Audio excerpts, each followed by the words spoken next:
Ainda tem idade júnior, mas anda sempre à frente do seu tempo. Diogo Queiroz volta a integrar o estágio da equipa B em Espanha, o que significa que este ano pode fazer a estreia na segunda liga. Irá ser um mundo novo para mim, irá ser uma nova experiência, mas sinto que estes treinos e que a equipa técnica e os meus colegas me têm ajudado a estar preparado da melhor forma para encarar essa segunda liga. Uma vantagem para o Central é o facto de, em 7 anos de Futebol Clube do Porto, ter tido a oportunidade de trabalhar com António Folha.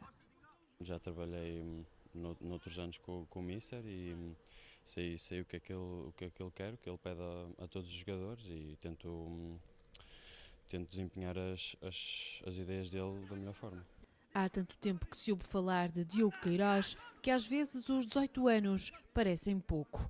Um ano depois de estar em Valência pela primeira vez, é o próprio quem faz o raio-x. Que é um Diogo com mais maturidade, com mais conhecimento e com mais experiências vividas, porque passa um ano, não é? E espero que essas vivências todas me ajudem neste novo ano. A vontade de dar o salto é muita. Diogo Queiroz quer que este ano seja de afirmação.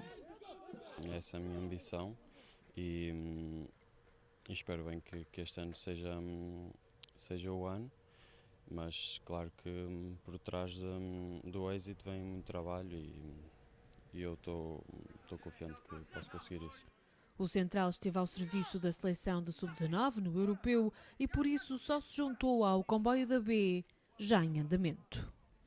E este estágio aqui em que estamos uma semana todos juntos, todos os dias, toda a hora, acho que vai cimentar bem a minha relação com todos os colegas e a equipa técnica.